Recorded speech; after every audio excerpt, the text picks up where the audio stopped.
The golden age of Hollywood, much like the Hollywood of today, was filled with whirlwind romances and even faster breakups.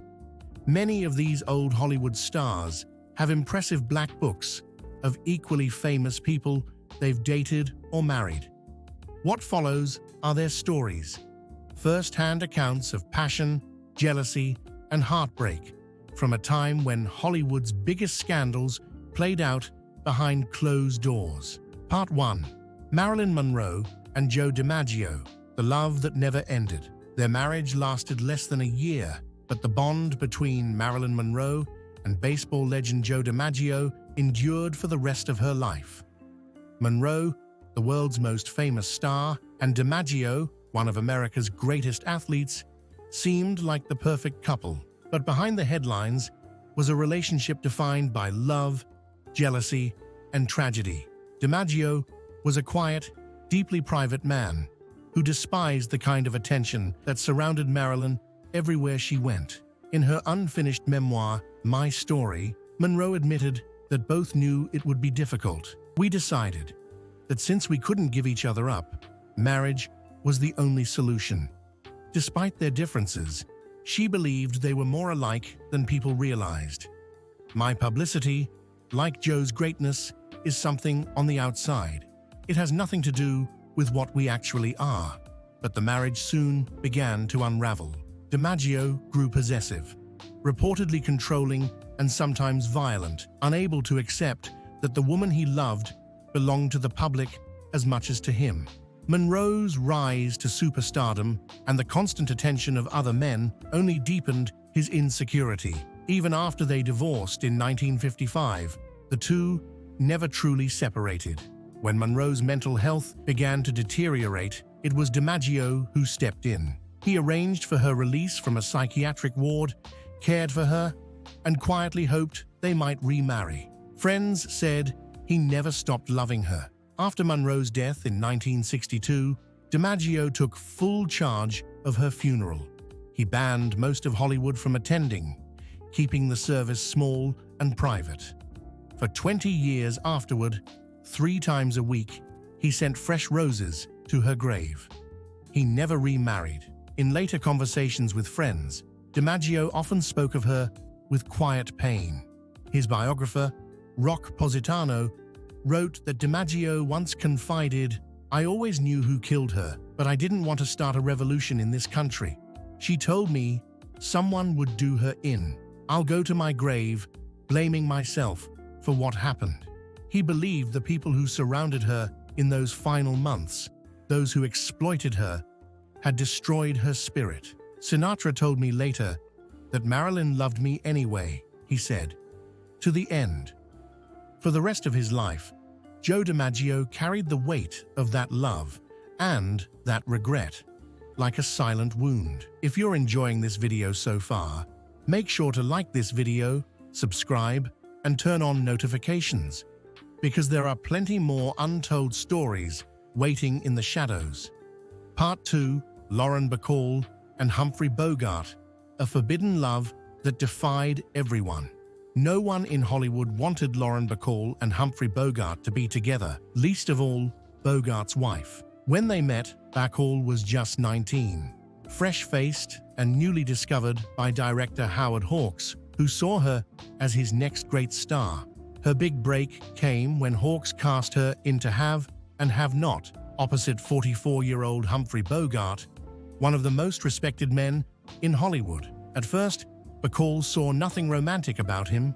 In her memoir, By Myself and Then Some, she remembered their first meeting without much fanfare.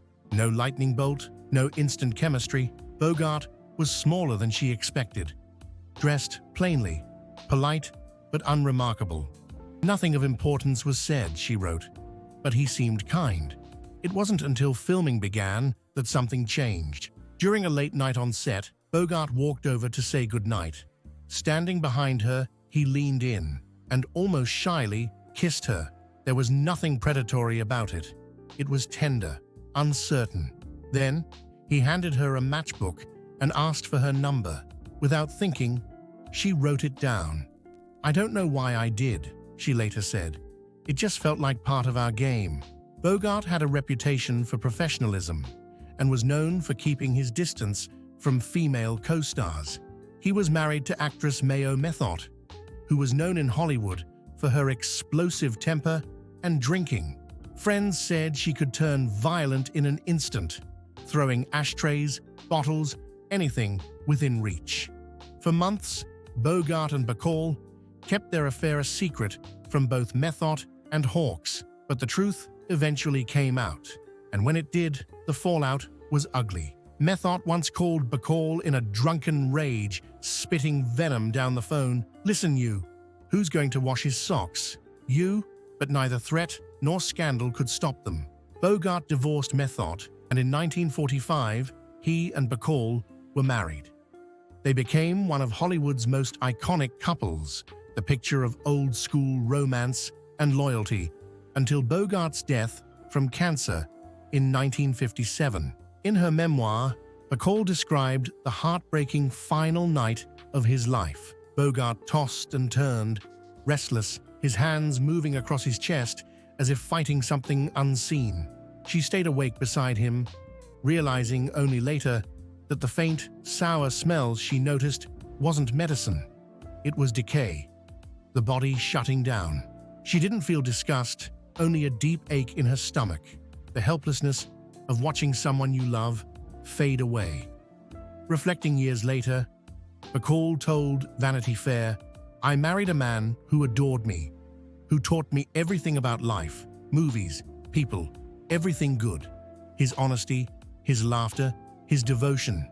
Those years changed me completely. They were the happiest of my life." Part 3, Rock Hudson. The Secret Life of a Gentle Giant. 30 years after Rock Hudson's death, one man who truly knew him decided to speak. Lee Garlington, Hudson's former boyfriend, gave a rare and emotional interview, sharing what the world's most admired leading man was really like when the cameras stopped rolling. Garlington described Hudson as a gentle giant, a man whose quiet tenderness stood in stark contrast to the heroic roles he played on screen. From 1962 to 1965, the two were secretly in love, hiding their relationship from a world that would have destroyed Hudson's career if the truth came out.